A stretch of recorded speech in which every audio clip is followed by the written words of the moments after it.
Mount Everest. এই Mount Everest পৃথিবীর সর্বোচ্চ পর্বতশৃঙ্গ, যার উচ্চতা 8,848 মিটার। প্রত্যেক পর্বত আরোহীর স্বপ্ন থাকে এই মাউন্ট এভারেস্ট জয় করা, কিন্তু স্বপ্ন দেখাটা যতটা সহজ, তার চেয়ে বেশি কঠিন ও ঝুঁকিপূর্ণ সেটা পূরণ করা। আর স্বপ্নটা যদি কোনো মেয়ে দেখে থাকে।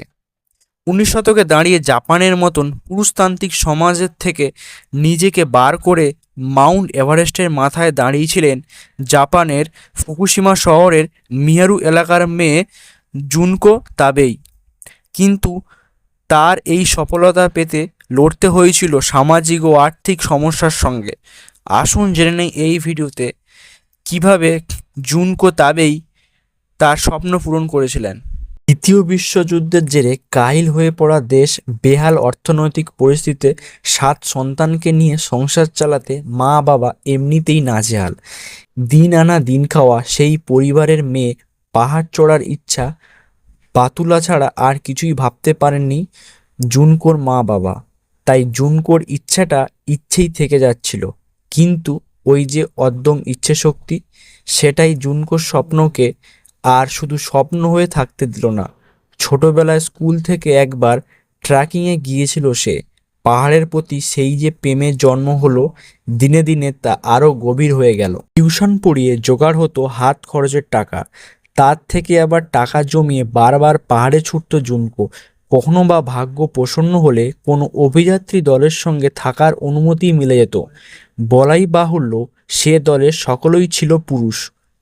তাদের কাছে জুনকোর স্থান প্রায় কাজের মেয়ের মতনই। ক্যাম্পে রান্নাবান্না সহ যাবতীয় কাজকর্ম করে দেওয়ায় বিনিময়ে অভিযানে সামিল হতো জুনকো।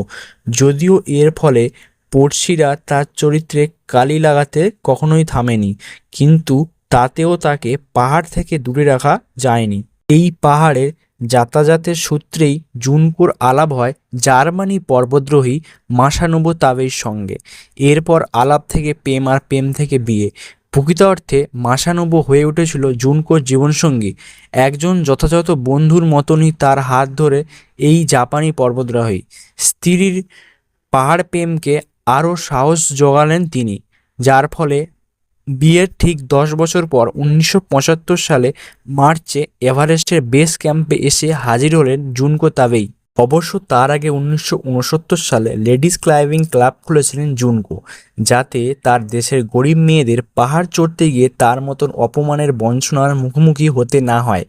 এই ক্লাবের সদস্যরা আত্মীয় ও বন্ধুদের থেকে ধার করে এভারেস্টের অভিযানে টাকা জোগাড় করতে শুরু করেছিলেন। আর এইভাবে কুড়িয়ে বাড়ি এভারেস্টের অভিযানে পা বাড়িয়েছিলেন জুনকো সহ ওই ক্লাবের 15 জন সদস্য। আর্থিক সংহতি নেই, আধুনিক যন্ত্রপাতি আর প্রযুক্তির সহায়তা নেই, এমনকি প্রাকৃতিক সমর্থনও মিলছিল না সেইভাবে।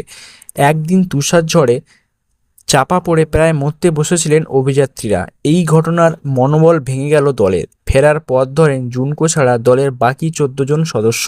এরপর গোড়ালিতে প্রচণ্ড চোট নিয়ে পর্বতের নির্জন তুষার সমুদ্রে একা রয়ে গেলেন জুনকো তাবেই, সঙ্গে কেবলমাত্র একজন শেরপা আর সেরিং। এতদিনে পাহাড় চড়ার অভিজ্ঞতা থেকে জুনকো জানতেন জীবন তাকে দ্বিতীয় সুযোগ দেবে না, তাই এই প্রথম সুযোগেরই সৎ ব্যবহার করতে হবে। শীর্ষে পৌঁছাতে হবে তাকে। মেয়ে বলে, গরিব বলে সারা জীবন যে অপমানগুলো সয়ে এসেছে, সেই অপমানে পাল্টা জবাব তাকে দিতে হবে। এইভাবেই সেই জবাবটা দিয়েছিলেন জুনকো তাবেই। 1975 সালে 16ই মে এভারেস্টের চূড়ায় এসে দাঁড়িয়েছিলেন তিনি একা। বিশ্বের প্রথম মেয়ে হিসাবে এভারেস্টের চূড়ায় পা রেখেছিলেন তিনি।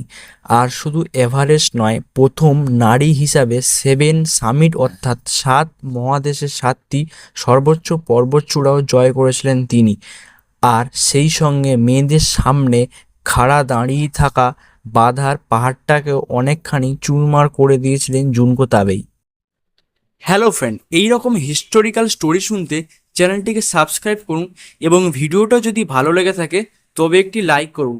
আর যারা ফেসবুক থেকে দেখছেন তারা ফেসবুক পেজটিকে অবশ্যই ফলো করবেন।